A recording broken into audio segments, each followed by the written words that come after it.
दोस्तों, अगर मैं आपको कहूँ कि आने वाले 10 साल बाद इस 100 के नोट की वैल्यू मात्र 40 रुपये रह जाएगी तो आप हैरान हो जाएंगे। जी हाँ दोस्तों, ये कमाल है इन्फ्लेशन यानी मुद्रास्फीति दर। ये जानते हैं कि क्या है ये इन्फ्लेशन और इससे कैसे हम और आप लोग प्रभावित होते हैं।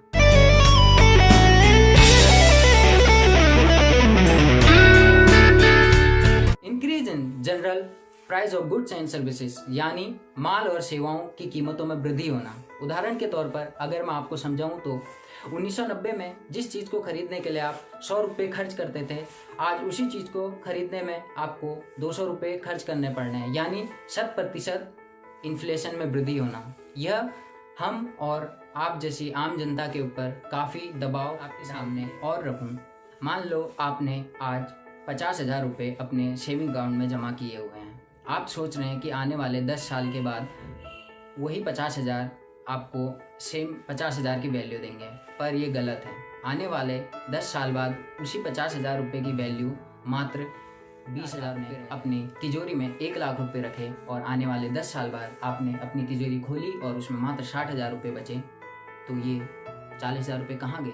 The answer is inflation. जी हाँ, आज हम आपको आसान भाषा में इन्फ्लेशन यानी महंगाई दर के बारे में बताएंगे। मेरे पैसे की परचेजिंग वैल्यू कम हो रही है, भले ये दिखने में सेम क्यों ना हो। एक आम नागरिक को बेहतर जिंदगी जीने के लिए कई चीज़ों में खर्च करना पड़ता है, जिसमें आपका education, food, transportation, electronic, extra.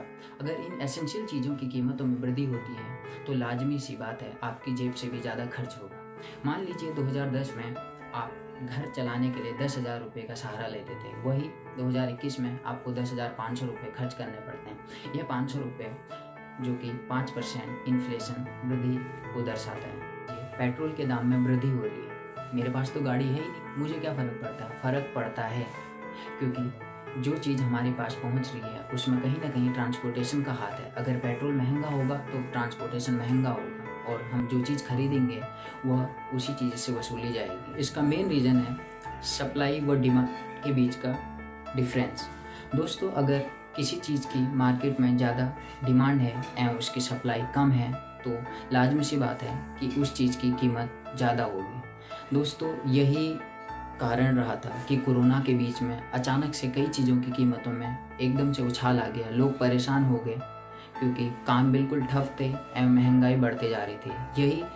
ये जो कारण था, ये कारण था सप्लाई चेन का ठप रहना, क्योंकि ट्रांसपोर्टेशन बिल्कुल जीरो हो चुका था। कई वर्कर थे वो घर की तरफ मूव कर चुके थे, काम करने वाला कोई नहीं था, फैक्ट्री में ताले लग चुके थे, तो जो स्टॉक किसी के पास स्टोर हुआ था तो उन लोगों ने अचानक से उस चीज़ की कीमतों में वृद्धि कर दी। वृद्धि आज तक जारी है। आप लोगों ने 2015 में 1 लीटर तेल खरीदने के लिए 120 रुपये या 110 रुपये पे किए होंगे। आज वही 1 लीटर तेल खरीदने के लिए हमें 180, 190, यहाँ तक कि 200 रुपये खर्च करने पड़ रहे हैं। इसका जो दूसरा रीज़न है वो है राजकोषीय घाटा। आपने कई बार न्यूज़ चैनलों, पत्रकार व कई अखबारों में देखा होगा कि सरकार घाटे में है या सरकार का ये मंत्रालय घाटे में है। या दोस्तों, ये जो महंगाई है इसके बढ़ने का कारण राजकोषीय घाटा भी होता है, क्योंकि सरकार कई ऐसी एसेंशियल चीज़ें होती हैं जिसमें टैक्स की बढ़ोतरी कर देती है, टैक्स बढ़ा के लेती है, कई प्रकार के टैक्स लगा देती है।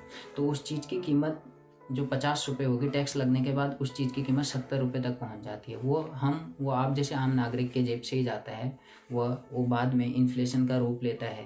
किसी भी देश के लिए एक अच्छी इन्फ्लेशन दर अगर बताऊं तो 4 से नीचे की मानी जाती है। मौजूदा वक्त में हमारे देश की इन्फ्लेशन दर 9 से ऊपर है, जो कि एक काफ़ी चिंताजनक विषय है, क्योंकि गरीब आदमी गरीब होता जा रहा है एवं अमीर आदमी अमीर होता जा रहा है।